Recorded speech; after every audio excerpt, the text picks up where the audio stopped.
Pendant que vous regardez cette vidéo, une véritable guerre froide s'éjoue pour des richesses qui dorment sous vos pieds dans le sol congolais. Mais avant, est-ce que vous connaissez Manono? Nous sommes en RDC, dans la province du Tanganyika et précisément dans les territoires de Manono. Au moment où je vous parle, se trouve dans son sous-sol l'un des plus grands gisements de lithium inexploités au monde. Et 3 puissances étrangères se battent aujourd'hui pour en prendre le contrôle. Reste jusqu'à la fin de cette vidéo parce que ce qui se joue là-bas aujourd'hui, c'est l'une des batailles géopolitiques les plus importantes que la RDC vit en ce moment. Et comme d'habitude, commençons par le fait. Selon les estimations, le sous-sol des Manono renferme une immense roche qui contient environ 400 millions de tonnes de minerais riches en lithium. Pour vous donner une idée de cette richesse, chaque tonne de cette roche contient environ 16,5 kg de lithium pur, des métals devenus indispensables aujourd'hui pour fabriquer les batteries de vos smartphones et des voitures électriques.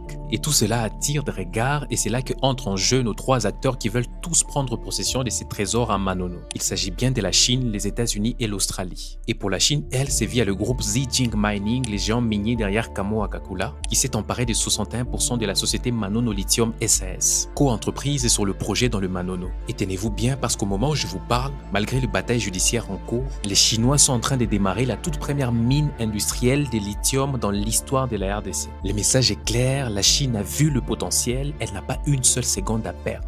De leur côté, les États-Unis sont dans le projet via Cobalt Metals, une start-up surpuissante américaine financée par Jeff Bezos et Bill Gates. Et ils viennent de lancer une campagne d'exploration intensive de 50 millions de dollars, couvrant un périmètre de 3000 km² autour de la zone stratégique de Manono. Plus fort encore, ils ont proposé de racheter les parts de l'Australien AVZ Minerals pour débloquer rapidement le gisement et étendre leur périmètre d'exploration à 5000 km² d'ici fin 2026. Et de son côté, l'Australie est dans cette guerre via l'entreprise AVZ Minerals, qui est d'ailleurs à l'origine de la découverte du potentiel de ces sites en 2016, mais dont la RDC a retiré le droit. Aujourd'hui, cette entreprise attaque Kinshasa en arbitrage international. Et devinez quoi, le gouvernement américain lui-même a demandé à l'Australien AVZ de suspendre le poursuite contre Kinshasa, pour laisser l'entreprise américaine Cobalt négocier un rachat de leur part. Mais Kinshasa a refusé les conditions américaines et l'Australien a relancé le poursuite contre la RDC. Vous voyez ce qui se passe? Une guerre froide totale se joue sur le sol congolais pour les batteries de demain. Et voici ce que peu de gens savent. Vous vous rappelez, en décembre 2025, Kinshasa avait signé un accord stratégique avec Washington et où le président Tshisekedi cherchait un appui américain contre le M23. Résultat, aujourd'hui la RDC se retrouve à devoir rendre de compte chaque trimestre à l'ambassadeur américain et les consulter avant tout changement de politique sur nos propres minéraux.